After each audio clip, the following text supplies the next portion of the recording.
원래 지난 수요일 저녁에 우리 교회에서 성탄 점등식이 있을 예정이었습니다. 그런데 아침부터 내리기 시작한 눈이 심상치가 않았습니다.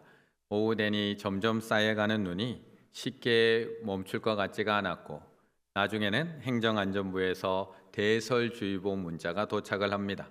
또 충청북도에서는 야외 활동, 차량 운행을 자제해 달라는 문자도 옵니다.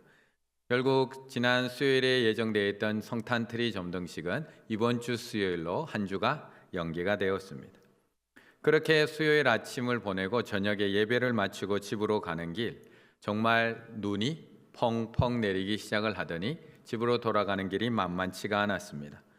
교회에서 제가 사는 사택까지 불과 한 3, 4분, 5분도 채 되지 않는 거리인데, 집으로 가려고 하는 그 아파트를 올라가는 그 오르막길에 차가 올라가지를 못합니다.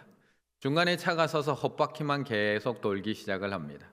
다행히 뒤따라오는 차가 없어서 다행히 후진을 해서 다시 다른 길로 돌아서 아파트에 안전하게 들어갈 수 있었습니다. 하지만 진천만 해도 40.6cm가 눈이 쌓일 정도로 정말 117년 만에 충북 최대 폭설이 내린 날이기도 했습니다. 그 눈을 보면서 저는 잠깐 그런 생각을 해봤습니다. 이런 눈과 이런 폭설이 그냥 이렇게 하루 이틀 오는 것만도 이렇게 우리를 힘들게 하는데, 만약에 한 달, 두 달, 수개월 동안 쉼없이 내린다면 과연 이 세상이 어떻게 될까? 갑자기 세상의 모든 것이 영하 수십 도로 내려가서 모든 것이 얼어버리는 빙하기가 찾아온다면 이 세상은 어떻게 될까? 이 폭설을 보면서 예전에 봤던 영화가 한 편 떠올랐습니다. 투모로우라고 하는 그런 영화인데요. 이 영화가 한참 전에 나온 영화인데 이 영화가 잠깐 떠올랐습니다. 인간의 무분별한 그런 개발, 자연 개발과 자연 파괴로 인해서 온난화 현상이 급속도로 진행이 되고 빙하가 다 녹아내리기 시작을 합니다. 결국 홍콩만한 빙하가 막 녹아내리기 시작을 하니까 바닷물의 온도가 갑자기 13도가 급격하게 떨어집니다. 그러자 해양에서 물이 순환해야 되는데 그 순환이 멈추게 되고 세계가 급속도로 얼어붙는 과정에서 많은 사람들, 대부분의 사람들이 죽어가면서 몇몇이 살아남는 그런 재난 영화이며 종말 영화가 바로 이 투모로우라는 영화였습니다. 이처럼 사람들은 늘 이런 재난과 이런 종말에 대한 작은 두려움을 가지고 살아갑니다. 이렇게 기상이변이 자주 일어나고 온난화 현상이 계속 발생하게 되면 왠지 모를 두려움에 사람은 투모로우나 워터월드, 설국열차와 같은 그런 영화를 만들고 그런 영화를 찾아보게 됩니다. 예전에 우리가 기억할지 모르겠습니다. 소행성이 지구에 부딪혀서 지구가 멸망하는 영화들도 참 많이 나왔습니다. 딥 임팩트, 아마게돈, 지구 최후의 날과 같은 영화들도 만들어지기도 했습니다. 한때는 또 핵전쟁으로 인해서 지구가 멸망할 것이라고 하는 영화, 때로는 감염병, 전염병으로 인해서 지구의 모든 인간이 죽을 수 있다는 공포의 부산행과 같은 영화가 만들어지기도 했습니다. 또 요즘과 같은 인공지능, 로봇의 시대를 살아가게 되면 혹시 인공지능이 인간을 지배하는 것 아니야?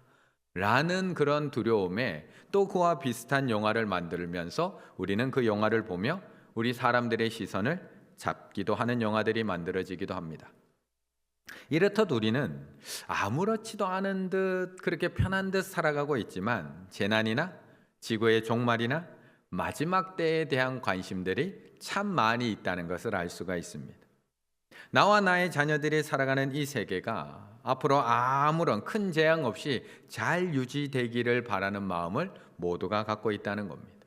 나는 이만큼 살았지만 그래도 나의 자녀들은 행복하게 잘 살아야 될 텐데. 그렇다면 성경에서는 이 마지막 때에 어떤 일이 일어난다라고 우리에게 말씀하고 있을까요? 성경에서는. 오늘 본문 바로 앞에 있는 6장 17장의 말씀을 함께 읽겠습니다. 6장 17절입니다. 함께 읽습니다. 그들의 진노에 큰 날이 이르렀으니 누가 능히 서리요 하더라. 아멘. 우리가 살펴볼 이 요한계시록은 우리가 꼭 읽어야 되는 중요한 말씀이지만 더불어서 읽기가 조금은 어려우면서도 약간은 두려운 그런 말씀이기도 합니다.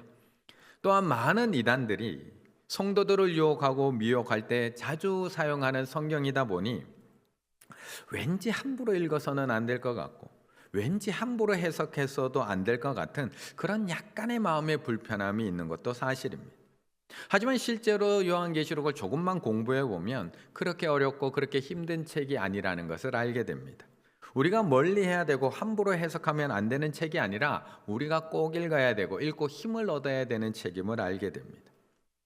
먼저 하나님께서 왜 요한에게 이 환상을 보여주시고 이 내용을 기록하게 하셨는지, 그리고 이 기록된 편지를 왜 교회들과 우리들에게 보내주셨는지 그 이유를 알게 되면 막연한 두려움이 아니라 평안한 마음으로 요한계시록을 읽을 수 있게 된다는 겁니다. 그렇다면 하나님께서 왜 밤모섬에 그렇게 유배되어 있는 갇혀 있는 요한에게 이 환상을 보여주신 걸까요?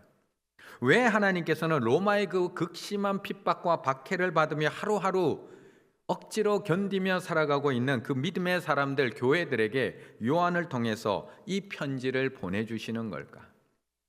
요한계시록을 기록한 목적은 딱 하나밖에 없습니다. 이렇게 이야기를 합니다. 요한계시록의 주요 목적은 하나님의 백성들에게 어린 양의 역설적인 모범을 따르면서 세상과 타협하지 말라, 고난에 타협하지 말라는 부르심 앞에 신실하게 살아가도록 권면하는 책이 요한계시록입니다. 이렇게 할 때 그들은 궁극적인 구원을 상속받을 것이고, 이 책의 중요한 신학적 주제는 하나님의 온전한 구원과 최후의 심판을 반드시 성취하심으로써 그 영광을 받으신다는 것을 의미합니다. 조금 더 다시 이야기 드리면 요한계시록의 목적은 우리에게 이 마지막 때에 불안감과 두려움을 주기 위해서 보낸 것이 아니라 이 편지를 고난 가운데 살아가고 있는 하나님의 백성들에게 보내주신 이유는 우리들을 이 고난 가운데서도 반드시 지키고 보호하시고 반드시 승리케 하신다는 것을 알게 하기 위해서 이 편지를 보내고 있다는 겁니다. 지금은 비록 저 무서운 용과 같은 로마의 핍박과 박해 가운데 우리가 살아가고 있지만 하나님은 반드시 저들을 심판하시고 우리를 반드시 구원하신다라는 사실을 알려주기 위해서 이 편지를 보내는 겁니다. 지금은 비록 도살장에 끌려가는 어린 양과 같이 아무런 희망 없이 교회들이 핍박받고 있지만 예수 그리스도를 다시 부활시켜 승리케 하신 것처럼 끝까지 믿음을 지키며 견디며 살아가게 되면 하나님께서는 반드시 우리를 구원하시고 최후 승리를 얻게 하신다는 것을 이야기하는 책, 그것이 바로 요한계시록이라는 겁니다. 그렇다면 요한계시록을 읽는 것이 두려운 일인가요? 아니면 담대해지는 일인가요? 오늘 본문을 살펴보기 전에 먼저 큰 그림을 보고 들어가시면 훨씬 이해가 빠를 것 같습니다. 전체 구조가 요한계시록은 이렇게 되어 있습니다. 이제 저하고 이제 큰 그림부터 조금씩 좁혀서 들어갈 텐데 저를 잘 따라오시면 되겠습니다. 요한계시록의 전체는 이렇게 구성이 되어 있습니다. 시작하는 말로 시작해서 주의 현형과 이 묵시를 기록하라 라고 하는 하나님의 명령으로 시작이 됩니다. 그리고 2장 3장에는 우리가 너무나 잘 알고 있는 소아시아에 있는 7교회에게 보내는 편지가 2장 3장에 구성되어 있고, 4장 5장에는 하늘 보좌와 어린 양, 천상에서 드리는 예배의 장면이 4장 5장에서 나오고 있습니다. 그리고 나면 6장부터 16장 가장 많은 분량, 가장 중심에 무엇이 있느냐? 3대 7중 재앙과 3가지의 7가지 재앙과 교회를 향한 박해, 하지만 하나님께서 교회를 어떻게 지키시는지에 대해서 말씀하고 있습니다. 17장 18장은 바벨론의 멸망, 19장에서 22장은 재림과 최후 심판 이후에 새하늘과 새 땅 맺은 말로 마무리됩니다. 하지만 다 기억하실 필요 없습니다. 오늘은 6장부터 16장, 요한계시록 전체에서 딱 중간에 6장부터 16장에 3대 7중 재앙과 교회에 대한 박해, 하지만 하나님이 지키신다는 내용이 여기 이만큼이나 많이 들어있구나 라고 기억만 하시면 됩니다. 여기까지만. 그렇다면 우리가 오늘 살펴보게 될 이 요한계시록 7장은 어느 부분에 해당이 될까요? 6장부터 16장 사이. 3대 7중 재앙, 3가지의 7가지 재앙의 이야기 속에 들어있는 이야기가 오늘 7장이라는 겁니다. 3대 칠중재앙, 뭔가 있긴 있는 것 같은데 그럼 과연 무엇일까? 또 조금 더 쉽게 설명드리기 위해서 도표를 또 하나 보여드리겠습니다. 요게 3대 칠중재앙입니다. 6장부터 16장 내용이 요거라는 겁니다. 이제 한 칸 안으로 들어오신 겁니다. 인재앙, 나팔재앙, 대접재앙. 3대가 인재앙, 나팔재앙, 대접재앙. 요게 3대, 세 가지의 7가지 재앙이라고 해서 3대 칠중재앙이라고 이름을 붙여놓은 겁니다. 3대가 뭐냐? 인재앙, 나팔재앙, 대접재앙. 그 안에 7개가 들어있다는 겁니다. 요게 6장부터 16장까지가 딱 끝이 나고 나면 17장 바벨론의 멸망으로 넘어가게 되는 겁니다. 또 조금 더 이해가 되셨죠?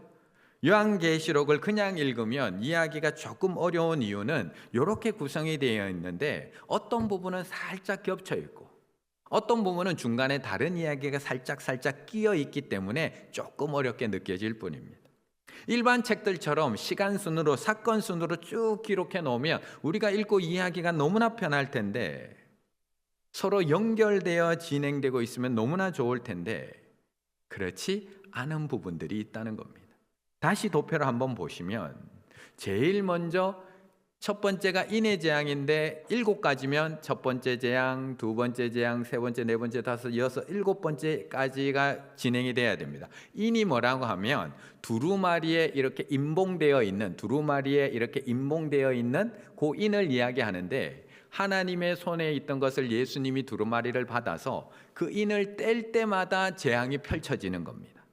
첫 번째 두루마리에서 인을 딱 떼면 첫 번째 재앙, 두 번째 인을 떼면 두 번째 재앙, 이렇게 해서 7개의 재앙이 펼쳐져야 되는데 그게 끝나고 나면 7개의 나팔이 이어지면 참 좋은데 어떻게 되느냐? 7번째 인을 딱 떼면 7째 재앙이 나오는 게 아니라 거기서 7나팔이 나오게 되는 겁니다. 그러다 보니까 이렇게 겹쳐 있다 보니까 헷갈리는 거면 그럼 7째 재앙은 뭐지? 그게 7나팔로 연결이 됩니다. 7번째 인을 떼면 7나팔, 7번째 나팔을 불면 7 거기서 대접이 나오게 되는 겁니다. 그래서 마지막 부분이 겹쳐 있다 보니까 조금 헷갈릴 수 있지만 요거 전체를 통으로 보시면 되는 겁니다. 순서로 보는 게 아니라 3대 7중 재앙을 한 덩어리로 보시면 이해가 쉽습니다. 시간적 순서와 순차적 순서가 아니라 점진적으로 반복되면서 그 강도가 점점 강해지는 재앙이라고 보시면 됩니다. 인재앙보다 나팔재앙, 나팔재앙보다 대접재앙이 점차적으로 점점 강해져 가고 있는 것을 우리에게 보여줍니다. 그렇다면 6장부터 16장 사이에서 7장이 들어오는 위치가 어디 있느냐를 또 도표로 보여드리겠습니다. 이렇게 들어오는 겁니다. 7인 재앙에서 첫 번째, 두 번째, 세 번째, 네 번째, 다섯 번째, 여섯 번째 재앙을 다 이야기하신 다음에 오늘 본문 7장이 그 사이의 이야기로 삽경이 되어 있는 겁니다. 새로운 이야기, 6인 재앙이 아닌 이야기가 딱 들어와 있는 겁니다. 오늘 본문. 그리고 나면 또 7나팔 이야기를 하다가 10장에서 또 다른 내용이 들어오고 또 12장에 가면 또 다른 내용이 들어옵니다. 왜 그런 이야기가 들어오느냐? 계속해서 재앙 이야기만 하다 보니까 사람들이 불안해지기 시작을 하는 겁니다. 우리도 재앙 당하는 거 아니야? 우리도 재앙 미치는 거 아니야? 그러다 보니까 7인 재앙 6개가 마치고 나면 하나님께서 걱정하지 마. 너희들은 괜찮아. 걱정하지 마. 너희들은 내가 보호할 거야. 라고 이야기해주는 요 내용이 사이에 들어와 있다는 겁니다. 바로 여기에 6장 다음에 6개의 재앙, 인재앙이 끝나고 나면 7장이 들어오는 겁니다.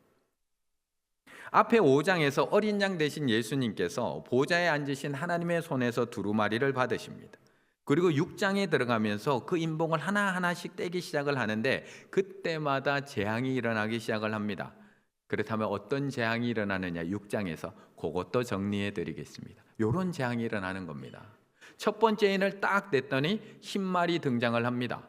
큰 전쟁에서 승리와 끝없는 정복을 이루는 정복자가 나타나게 되는 겁니다. 두 번째 인을 뗐더니 전쟁과 반란, 살인으로 평화가 무너지기 시작을 합니다. 세 번째 인을 뗐더니 극심한 기근과 인플레로 인한 경제 파탄이 이루어지기 시작합니다. 네 번째 인을 뗐더니 전쟁과 기근으로 수많은 사람들이 죽음에 처하게 됩니다. 다섯 번째 인을 뗐더니 순교자의 영혼들이 하나님 앞에 탄원하며 호소하기 시작합니다. 여섯 번째 인을 뗐더니 지진, 천체의 대혼란으로 악한 자들까지도 두려워하기 시작을 합니다.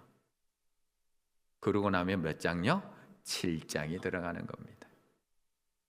7장이 끝나고 나면 7 나팔 재앙으로 넘어가는 순서가 되는 겁니다. 어느 정도 조금 이해가 머릿속에 그려지셨나요? 그렇다면 우리 성도님들 이 7인의 재앙, 6장까지 나와 있는 이 7인의 재앙 견디실 수 있겠습니까? 예수님께서 인봉을 뗄 때마다 일어나는 전쟁과 내란과 흉년과 빈곤과 기아 어떻게 믿음으로 잘 견뎌내실 수 있겠습니까? 저들의 공격과 칼과 고난받음, 순교와 핍박과 탄원, 지진과 하늘의 그런 징조들 어떻게 잘 견디고 이겨내실 수 있겠습니까?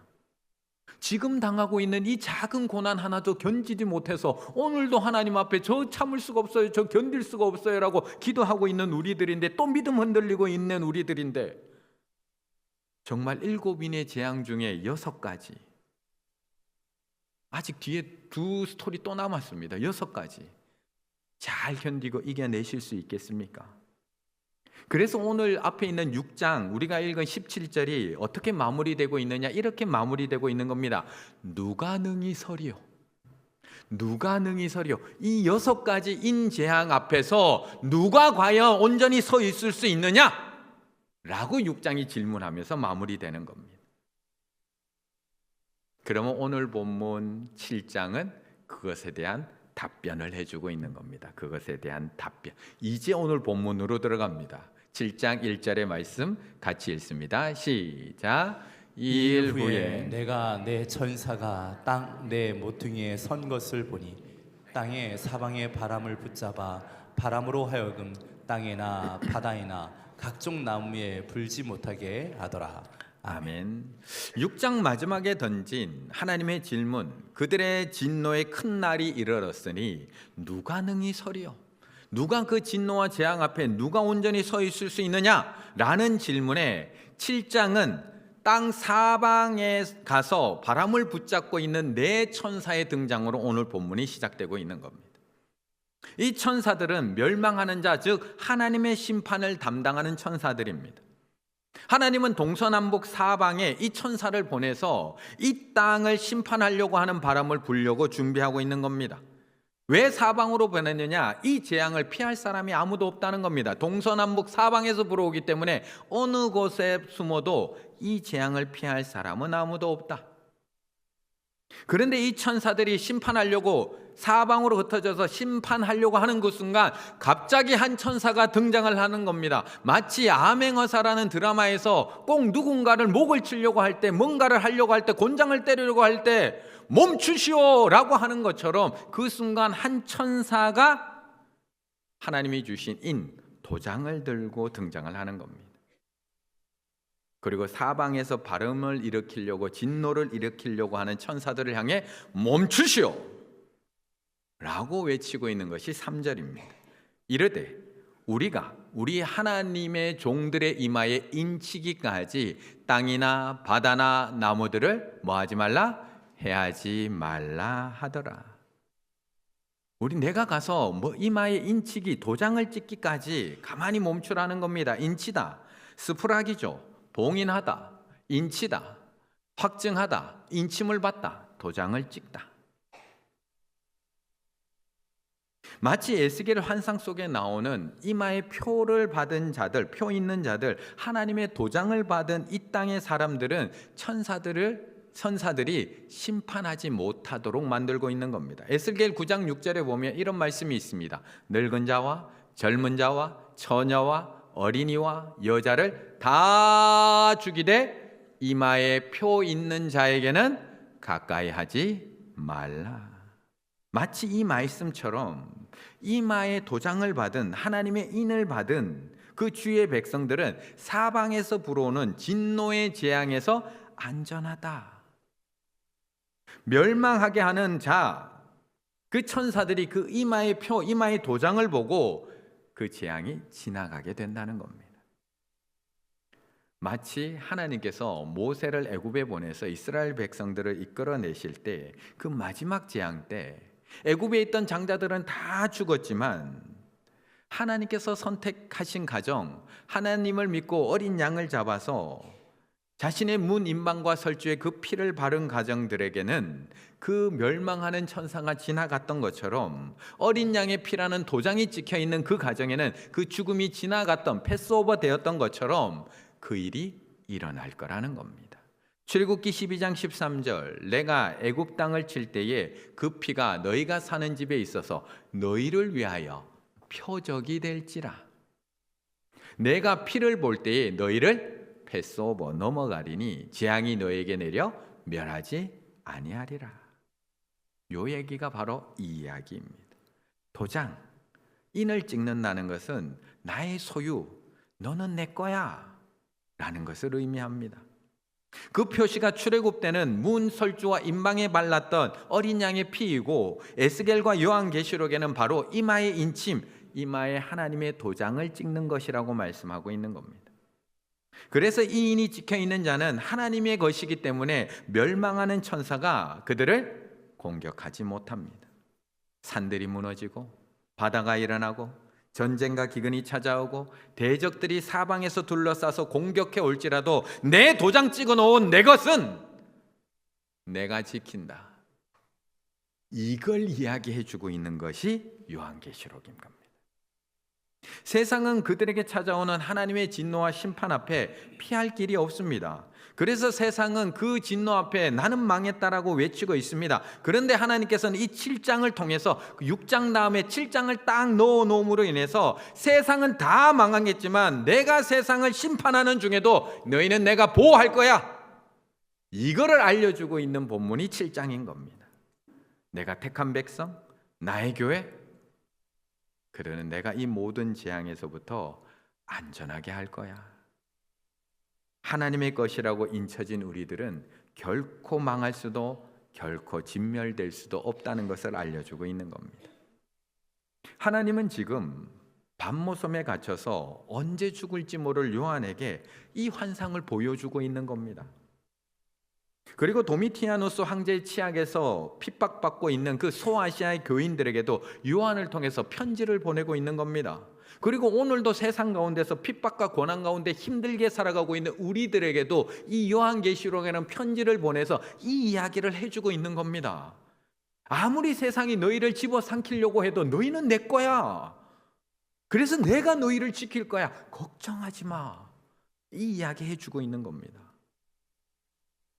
그렇다면 이제 우리는 안전한 건가요? 우리는 하나님께 인침받은 백성들일까요? 3대 7중 재앙 가운데 하나님께서 지키고 보호하실 하나님의 백성들일까요? 마지막 심판의 날 하나님의 진노의 불이 세상을 태울 때 하나님이 확실하게 도장을 찍어주신 우리는 하나님의 백성일까? 4절의 말씀을 같이 읽겠습니다. 4절입니다.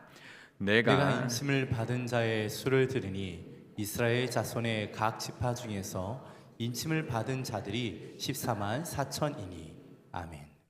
앞에서도 이미 말씀드렸듯이 이 요한계시록의 목적은 우리에게 불안감을 주거나 두려움을 주려는 말씀이 아닙니다. 도리어 박해와 핍박의 시대 속에 살아가고 있는 초대교회 성도들에게 우리에게 이런 재앙이 몰려와도 두려워하지 말라고 이 편지를 보내고 있는 겁니다. 하나님은 반드시 자신의 백성과 자신의 교회를 반드시 보호하시고 반드시 지킬 거니까 너희들도 끝까지 그 믿음을 포기하지 말고 견디고 지키라고 싸우라고 우리에게 이 편지를 보내고 있는 겁니다. 그런데 이단들은 계속 이 구절과 이 숫자를 이용해서 우리 믿음의 사람들을 끊임없이 흔들어 놓습니다. 하나님은 우리에게 이 편지를 두려워하지 말라고 주신 이 말씀을 가지고 저들은 우리에게 너희가 인침받은 숫자 안에 들어가 있니? 도장받은 숫자 안에 들어오지 못하면 너희들 어떻게 되는지 알아? 라고 질문을 하는 겁니다. 너희들이 14만 4천 안에 들어오지 못하면 일곱 인의 재앙, 일곱 나팔의 재앙, 거기에다가 재앙을 들이다붙는 일곱 대접의 재앙 다 받아야 돼 너희들 이라고 얘기하니 두려워지지 않을 수가 없는 겁니다. 그래서 열심히 교육장이 가르치는 계시의 말씀을 들어야 되고 열심히 공부해야 되고 열심히 시험까지 쳐야 됩니다. 그리고 14만 4천 명의 인원을 채우기 위해서 오늘도 다른 사람을 속여가며 다른 사람을 복음방으로 끌고 갈 수밖에 없습니다. 왜요? 나 14만 4천 안에 못 들어가면 어떡해? 그럼 11만 2천이 넘는 지파들은 어떻게 될까? 14만 4천이라는 인원을 이루기 위해서는 각 지파별로 1만 2천 명에 넘는 사람들을 모아야 됩니다. 그래서 신천지들은 각 지파별로 1만 2천이 넘는 숫자를 모으려고 하는 겁니다. 그렇게 12지파가 모으면 14만 4천이 되기 때문에 그렇습니다. 그런데 1만 2천이 넘어가는 지파들은 그럼 어떻게 해야 되는 걸까? 신천지는 그 중에 입맞지 않은 이들이 있기 때문에 입맞은 자와 입맞지 않은 자들을 또 구분해야 된다라고 이야기하는 겁니다.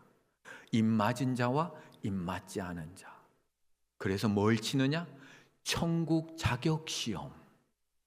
천국 자격시험이라는 명목 아래 자신들의 교리를 갖고 12지파 입맞음 확인시험. 이 사람이 입맞은 자인가? 안 맞은 자인가? 입맞음 확인시험을 보도록 한다.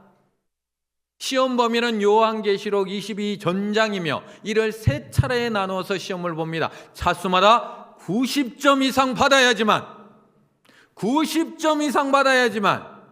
제사장 역할을 감당할 수 있다고 해서 시험을 강제적으로 치르고 있습니다. 신저지 측에서 출제한 예상문제 75문제를 필사 직접 쓴 다음에 암기하도록 해야 됩니다. 75문제가 그냥 75문제냐? 그 안에 작은 문제들이 다 들어있어서 합치면 300문제 정도 됩니다. 결국 필사와 암기가 내가 하나님 앞에 입 맞는데 결정적인 요소가 됩니다.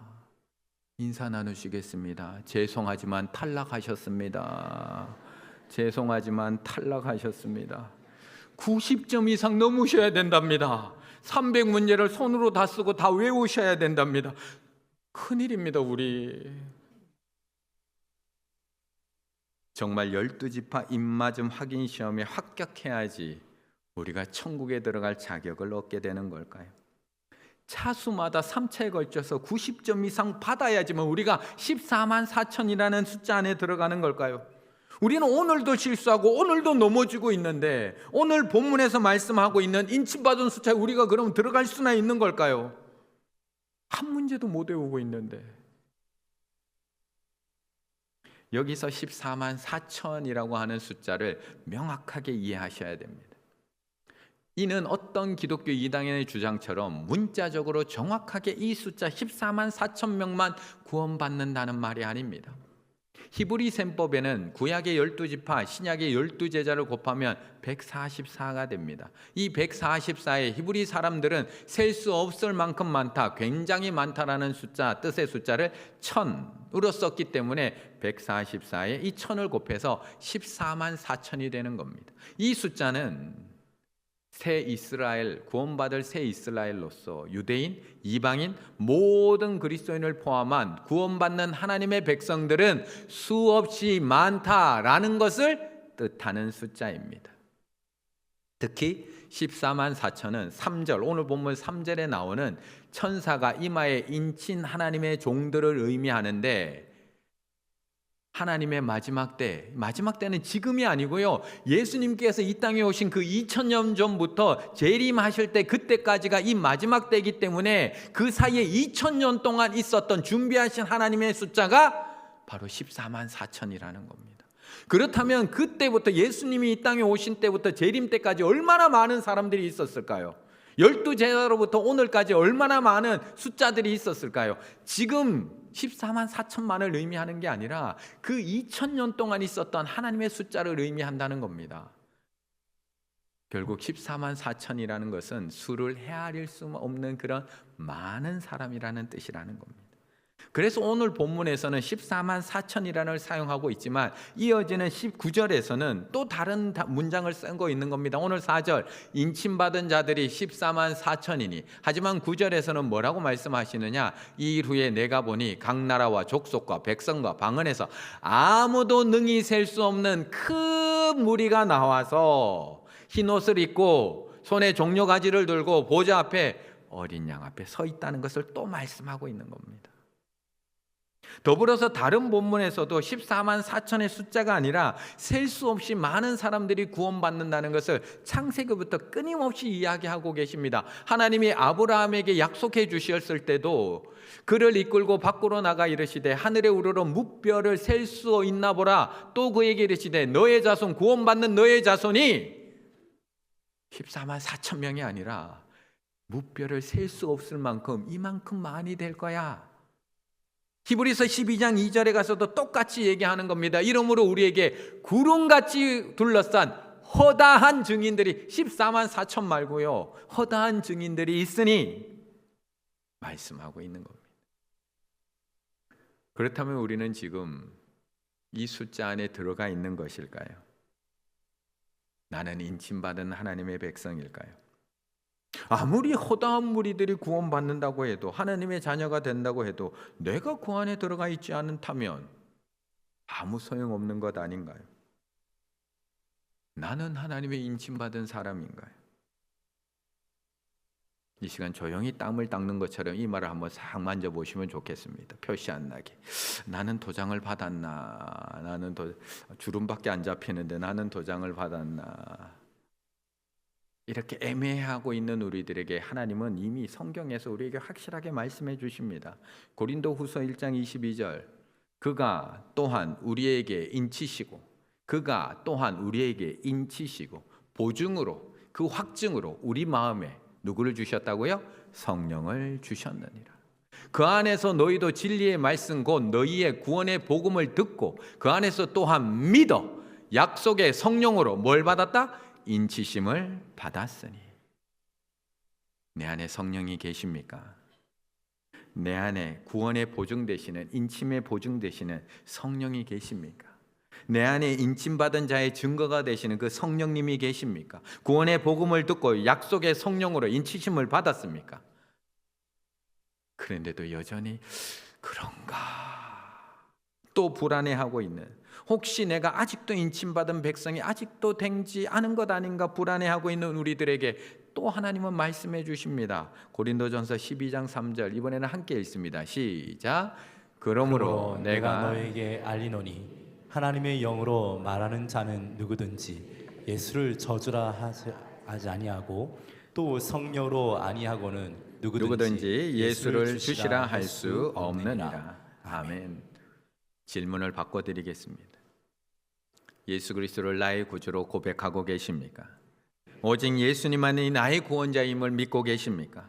오늘 대림절 첫 주 예수 그리스도가 이 땅에 오셨음을 믿고 계시고 다시 오실 예수님을 믿고 기다리고 계십니까?